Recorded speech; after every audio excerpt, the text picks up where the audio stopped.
Morning guys, umaga, dito tayo sa likod bahay, no? So, bago natin umpisahan na mag-edikit ulit tayo dyan sa may mga pagitan na yan, manguha tayo ng mahaba na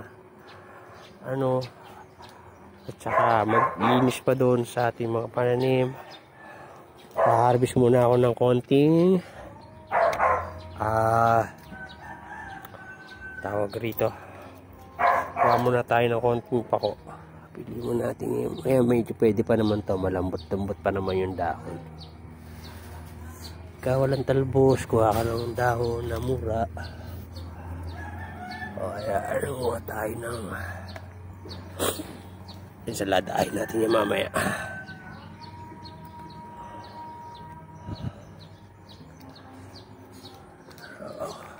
Harvest muna tayo. Kasi nakabili si Mother Dear ng kamatis doon at saka may labanos. Isasama natin ito. Ensalada tayo mamayang tanghali. So pag maglilipat tayo niyang kamatis mamaya.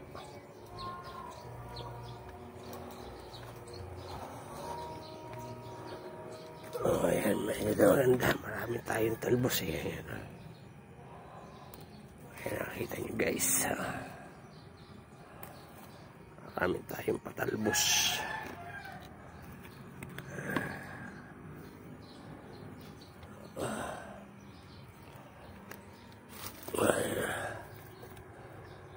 Ayan tayo rito.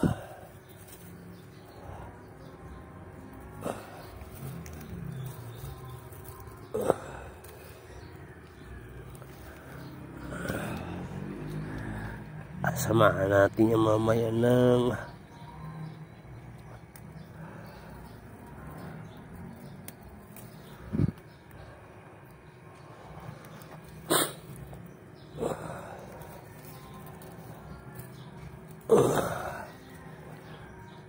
ito. Masarap din to pagka mayroon kayong mga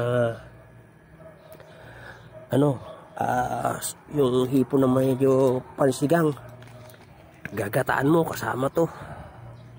Ay sure win yun. Panalo to sigurado. Ayan, medyo tayo kuha tayo na.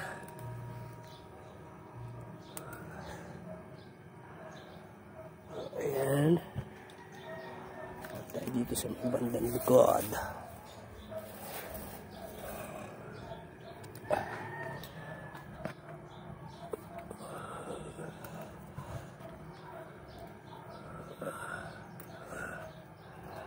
Guys, so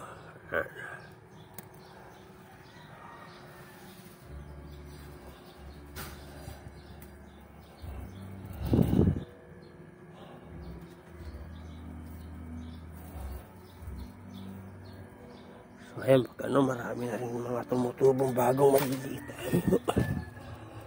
Ayan, may mga bagong tubo tayo kasi yung ayan, tulad yung dahon na yun, pagkano yung maglalaglag yan dyan. Yung panibagong dyan, tawag rito, panibagong mga pako.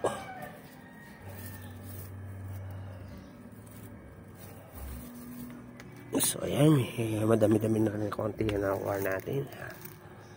Tapos ito, alam ba yan, galing yan dun sa cuttings ng bignay na nando sa isang mineral water na ko. So piniksi ko siya kung ganito lang kalaki yung sanga tawag rito. Gagawin kong bonsai. Ito, gagawin ko rin bonsai. Ayan, cuttings lang yan. Tinusok ko lang yan, mga walang ugat yan. Magkakaduktong na sanga yan. Ito, sunod to. Ayan, magkakaduktong yan. Duktong sila. Ito muna, nakaduktong yan dito. Tapos ito nakaduktong doon sa dulo. Magkakaduktong yan. Tapos ito, kaduktong niya, galing yan dito. Isang diretso lang yan. So ito medyo, nakadami-dami rin tayo nang nakuha. So ayan. So ito, dadagdagan natin ng siling sili ng talbos ng kamote. So yung ating, ayan, makikita nyo yung ating vanilla orchids. Ayan, ganda na yung tubo niya.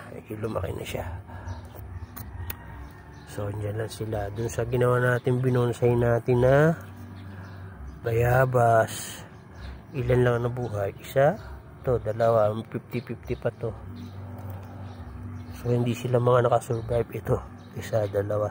Pero mostly dalawa yung na ano na magiging bonsai natin na materials na bayabas.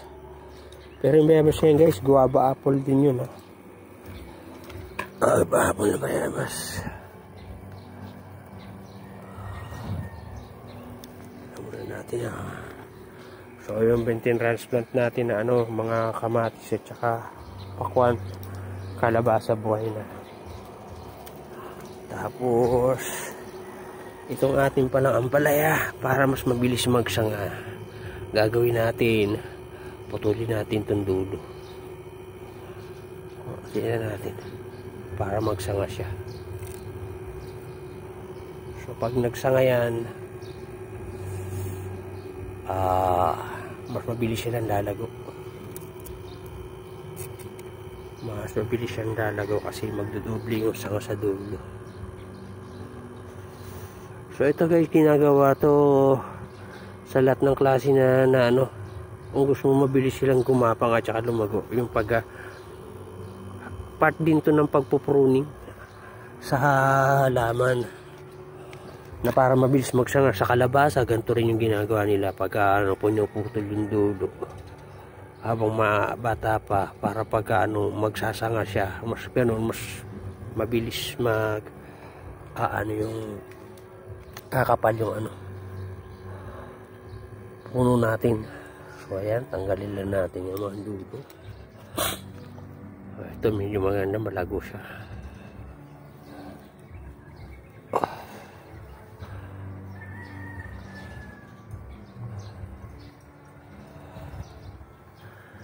Guys, baka ano, no, baka ito may napapansin kayo kung ano nyo doon sa isang video natin, naggamas tayo. Tapos ayan, sabi nyo, pero hindi naman nililinisan. Tapos ayun, ang dami kong iniwan. Actually, yan mga puno ng saluyot yan. Doon sa, hindi alam, saluyot yung parang madulas na hinahalo din sa mga ano, pwedeng halo sa munggo, ganun, sa mga gisa, katulad ginisang sardinas, lalahin na ano sa isda, medyo madulas siya. So yan ginawa ko, iniwan ko.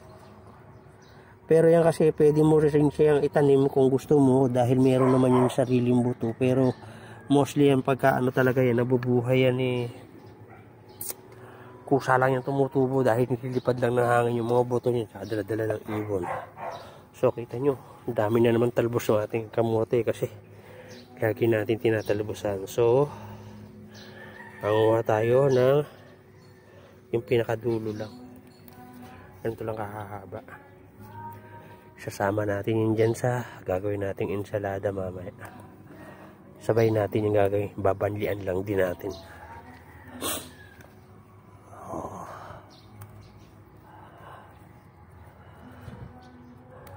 Ito lang maganda talaga sa talbos ng kamote. Mentras tinatalbosan mo siya, mas mabilis yan dumadami, mabilis siya magsanga.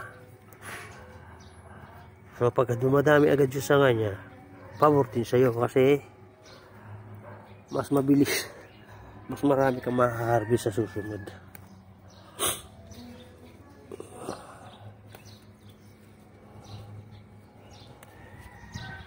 Sili natin medyo malalaki na, halos 1 dangkal na mahigit. Mga siling makupa yan, siningit-singit ko na sa atin. Kamuting kahoy at saka talbos ng kamote. Sa hindi pala na ano no, nakakapag-alaga pa ng kamuting kahoy. Yan guys, pagka bata pang ganyan, mababa pa, pwede yan araw-araw dinidiligan nyo. Pero sa probinsya kasi yan, hindi na yan. Pag mga ganyan na nabuhay mo na, pinababayaan na yan, hindi na yan dinidiligan eh. Kasi alam niyo kung bakit, hindi naman talaga yan dinidiligan. Kumbaga isa nga yan sa madaling alagaan na ano pag nabuhay mo na. Bakit di siya dinidiligan? Kasi pag yung kamoting kahoy dinidiligan mo, dinidiligan hanggang sa lumaki yung puno niyan at maglaman yan. Yung laman yan, pagka nilaga mo, malabsak. Kasi hindi naman yan talaga mahilig sa tubig na klase ng halaman. So, pag medyo tumaas na yan ng mga sintaas na ng tuhod natin, hindi na natin yan didiligan. Yung nga lang, kaya yung masasama sa nadidiligan. Kasi, meron tayong ibang gulay na naka-intercrop sa kanya. O kasama niya dito sa pinagtaniman sa kanya. So, wala namang problema yun doon. Dahil, kung bawa ano naman siya, basta hindi lang siya yung nadidiligan ng sobrang basang-basa, walang problema niya. So ayun, nakita nyo, may bunga na uli yung ating pinabata na talong. So sa susunod, may harvestin na tayo dyan. Kita mo, bata pa, at sisandang ka lang. Ayan, may mga bulaklakan na sumusuloy. So hindi ko pa ito nalalagyan ng abono. Siguro baka bukas ng umaga aabonohan na natin yan. Tsaka to kasi maglilinis pa ako rito sa mga kalabasan natin na iba. Tapos magtatanim ako ngayong araw na to ng yung kamatis. Lalagyan natin tong magsisingit tayo. Tsaka yun doon, sayang kasi yung pest doon. Kaya wala pa tayong buto ng pang mustasa tsaka yung mga pechay. So kaysa yung nila paglaki doon ng kamatis, isisingit na natin doon para sabay-sabay sila magsilaki. So yung muna, ito yung kape natin, may lumaki na. Ito mga kape to guys, kape yan, galing pa yan ng probinsya, inuwi ko rito kasabay nung libas, yung dahon na pang-asim. Tsaka ito, nakita ko nimbot ko ng ibang kalabasa, magtatanim tayo. Kasabayan nyo nun yung mga kalabasan sa ko galing doon sa ni nanay. So ko yan, tatanim natin. Kasi ito, pinaugatan ko ito na kalamansi. Ito na lang isa natira.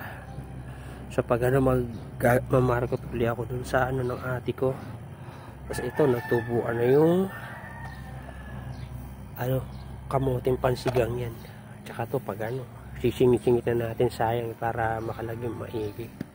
So ito, pabayaan ko muna, medyo nakaka-recover na to. Pagka lumaki-laki na to, mga naging ganito nakataba, tatanggalin na natin to para dito na magpo-focus yung pagka sumanga na siya, ipang gagrap ko naman yung ibang sanga niyan dahil mature dyan. Yung ibang sanga kaysa putuli ko, ipang gagrap ko dun sa merong suha dun sa likod bahay ng mga ati ko, pero maliliit yung bunga, parang yung siya, Tagalog na suha. So i-gagrap natin tong natin na yan para lumaki yung mga bunga, tapos pag pauugatan natin. So ayan na lang muna guys ang ating update dito sa ating yung mga mais natin silang gumanda nung naabonohan natin nung nakaraang araw. Pusa, kakain lagi dyan, babali yung mga ito, nirepete ko nga, nabali yung isa nga. So yun guys, maraming salamat, thank you guys for watching, at saka sana lagi nyo nasuportahan ang aking FB page at saka YouTube channel. Maraming salamat po, God bless.